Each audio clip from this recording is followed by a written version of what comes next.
आइए जानते हैं आज कुछ अंतर्राष्ट्रीय खबरों को। पहले एक नजर आज की हेडलाइंस पर। प्रधानमंत्री नरेंद्र मोदी ने संसद में बताया मोदी 3.0 का ब्लूप्रिंट। कोर्ट से सीएम केजरीवाल को झटका, ईडी की अर्जी पर 17 फरवरी तक पेश होने का आदेश। कैसे फंस गए हेमंत सोरेन, किस अधिकारी के घर छिपे मिले दस्तावेजों के गहरे राज।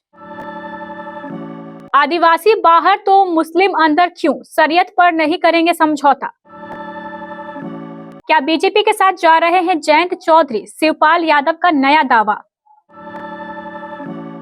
भारत जोड़ो न्याय यात्रा से जुड़ेंगे अखिलेश यादव। पाकिस्तान में चुनाव से एक दिन पहले 2 भीषण बम धमाके, 25 लोगों की मौत। पेट्रोल डीजल की ताजा कीमतें जारी। आमिर खान ने नहीं देखी संदीप रेड्डी वांगा की एनिमल, कबीर सिंह डायरेक्टर के कमेंट का दिया जवाब।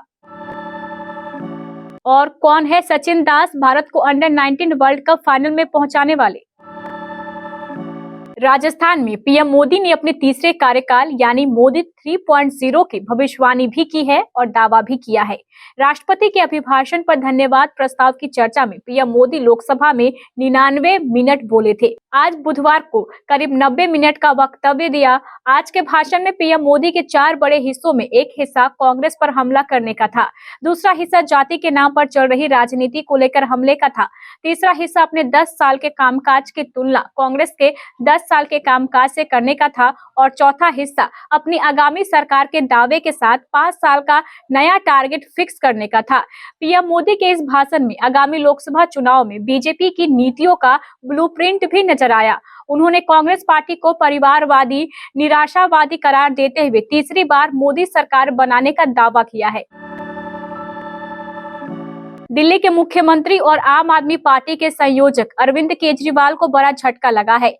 कारण ईडी के बार बार समन दिए जाने के बाद भी पेश नहीं होने पर कोर्ट ने केजरीवाल को पेशी का समन जारी किया है। कोर्ट ने केजरीवाल को 17 फरवरी को पेश होने के लिए कहा है। दरअसल दिल्ली शराब घोटाला मामले में ईडी के 5 समन के बावजूद दिल्ली सीएम केजरीवाल के पेश न होने के खिलाफ ईडी द्वारा कोर्ट में याचिका दायर की गई थी। याचिका पर सुनवाई करते हुए राउज एवेन्यू कोर्ट ने बुधवार को फैसला सुनाया और केजरीवाल को 17 फरवरी को पेश होने का समन जारी किया। झारखंड में कथित जमीन घोटाला मामले में जेएमएम नेता हेमंत सोरेन से प्रवर्तन निर्देशालय लगातार पूछताछ कर रहा है। ईडी ने इस मामले में तत्कालीन राजस्व उप निरीक्षक भानु प्रसाद प्रताप को भी गिरफ्तार किया है। उनकी भूमिका को लेकर बड़े खुलासे हो रहे हैं। ईडी सूत्रों का कहना है कि पिछले दिनों भानु प्रसाद के ठिकानों पर छापेमारी में कई ट्रक कागजात मिले थे। इन दस्तावेजों में जमीन घोटाले से जुड़े राज छिपे हैं। ईडी की जांच में पाया गया है कि मूल रजिस्टरों को कब्जे में लेने के बाद आरोपी भानु प्रताप प्रसाद की भूमिका सामने आई।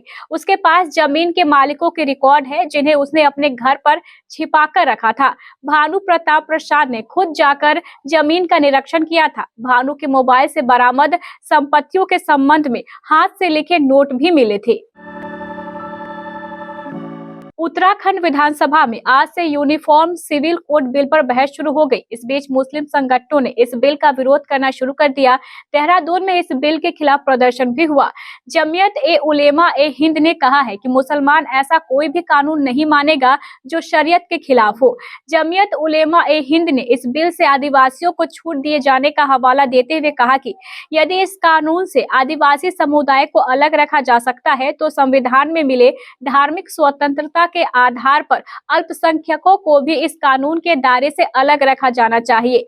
जमीयत प्रमुख मौलाना असद मदीन ने एक बयान में कहा, हम ऐसे किसी भी कानून को स्वीकार नहीं कर सकते जो शरीयत के खिलाफ हो, क्योंकि एक मुसलमान हर चीज से समझौता कर सकता है लेकिन वह शरीयत और मजहब पर कभी समझौता नहीं कर सकता है। उत्तर प्रदेश में लोकसभा चुनाव के संदर्भ में माना जा रहा है कि राष्ट्रीय लोकदल, समाजवादी पार्टी और भारतीय राष्ट्रीय विकारात्मक समावेशी गठबंधन का साथ छोड़ सकते हैं। सूत्रों का दावा है कि वह जयंत चौधरी के नेतृत्व वाली पार्टी भारतीय जनता पार्टी नीत राष्ट्रीय जनतांत्रिक गठबंधन का हिस्सा हो सकती है। इस बीच सपा नेता शिवपाल सिंह यादव ने जयंत चौधरी को लेकर बड़ा दावा किया है। सपा महासचिव शिवपाल सिंह यादव ने जयंत चौधरी के इंडिया गठबंधन से जाने की खबरों पर प्रतिक्रिया देते हुए दावा किया है कि जयंत चौधरी कहीं नहीं जा रहे हैं। उन्होंने कहा है कि मैं जयंत को बहुत अच्छी तरह से जानता हूं, वे धर्मनिरपेक्ष लोग हैं। भाजपा सिर्फ गुमराह कर रही है। वे इंडिया गठबंधन में बने रहेंगे और भाजपा को हराएंगे। अखिलेश यादव को फिर से राहुल गांधी का साथ पसंद आ गया है। समाजवादी पार्टी नेता अखिलेश यादव ने कांग्रेस नेता राहुल गांधी की भारत जोड़ो न्याय यात्रा में शामिल होने का न्योता स्वीकार कर लिया है, लेकिन न्याय यात्रा में अमेठी और रायबरेली में से कहां हिस्सा लेंगे अभी ये पक्का नहीं किया गया है। राहुल गांधी को अखिलेश यादव का साथ ऐसे वक्त में मिल रहा है जब वो भी सख्त जरूरत महसूस कर रहे होंगे। मणिपुर से भारत जोड़ो न्याय यात्रा पर निकले राहुल गांधी को पहली बार यूपी पहुंचने पर ऐसा मजबूत साथ मिलने जा रहा है। राहुल गांधी और अखिलेश यादव के आने में आरएलडी नेता जयंत चौधरी की भी बड़ी भूमिका लगती है। हाल फिलहाल एक जोरदार चर्चा है कि अखिलेश यादव का साथ छोड़कर जयंत चौधरी आने वाले लोकसभा चुनाव में बीजेपी के साथ एनडीए में जा सकते हैं। पाकिस्तान में 8 फरवरी को आम चुनाव होने जा रहे हैं। चुनाव से ठीक एक दिन पहले बुधवार यानी आज बलूचिस्तान में 2 भीषण विस्फोट हुआ है, जिसमें 25 लोगों की मौत हो गई जबकि 42 घायल हो गए। पहला विस्फोट बलूचिस्तान के पीशिन में एक निर्दलीय उम्मीदवार के ऑफिस के बाहर हुआ, जिसमें 17 लोगों की मौत हुई जबकि 30 लोग घायल हो गए। इसके लगभग 1 घंटे के भीतर ही दूसरा विस्फोट हुआ। यह दूसरा विस्फोट जमियत उलेमा इस्लाम पाकिस्तान के दफ्तर के बाहर हुआ, जिसमें 8 लोगों की जान गई और 12 घायल हुए। घायलों को इलाज के लिए हेलीकॉप्टर के जरिए क्वेटा ले जाया गया है। एक अधिकारी ने बताया है कि इलाके में पार्क की गई मोटरसाइकिलों में विस्फोट रखा था। विस्फोट के तुरंत बाद पुलिस, बम निरोधक दस्ता और अन्य एजेंसियों ने इलाके को चारों ओर से घेर लिया और साक्ष्य इकट्ठा करना शुरू कर दिया। राष्ट्रीय तेल कंपनियों द्वारा हर रोज पेट्रोल डीजल की कीमतें अपडेट की जाती है। यानी आज 7 फरवरी 2024 के लेटेस्ट अपडेट के मुताबिक इंटरनेशनल मार्केट में ब्रेंट क्रूड $78.70 प्रति बैरल और WTI क्रूड $73.46 प्रति बैरल पर कारोबार कर रहा है, जबकि राष्ट्रीय स्तर पर पेट्रोल और डीजल की कीमतों में कोई फेरबदल देखने को नहीं मिला है। हालांकि राज्यों के अलग अलग शहरों में तेल की कीमतों में मामूली फेरबदल देखा जा रहा है। दिल्ली, मुंबई से अलग अलग शहरों तक क्या है रेट, चलिए आपको बताते हैं। IOCL के मुताबिक देश की राजधानी दिल्ली में आज भी 1 लीटर पेट्रोल की कीमत ₹96.72 और 1 लीटर डीजल का भाव ₹89.62 पर टिका हुआ है। फिल्म मेकर किरण राव और एनिमल डायरेक्टर संदीप रेड्डी वांगा का नाम हाल ही में लगातार खबरों का हिस्सा बन रहा है। वांगा ने किरण के एक पुराने बयान को लेकर उनके पूर्व पति आमिर खान पर निशाना साधा था।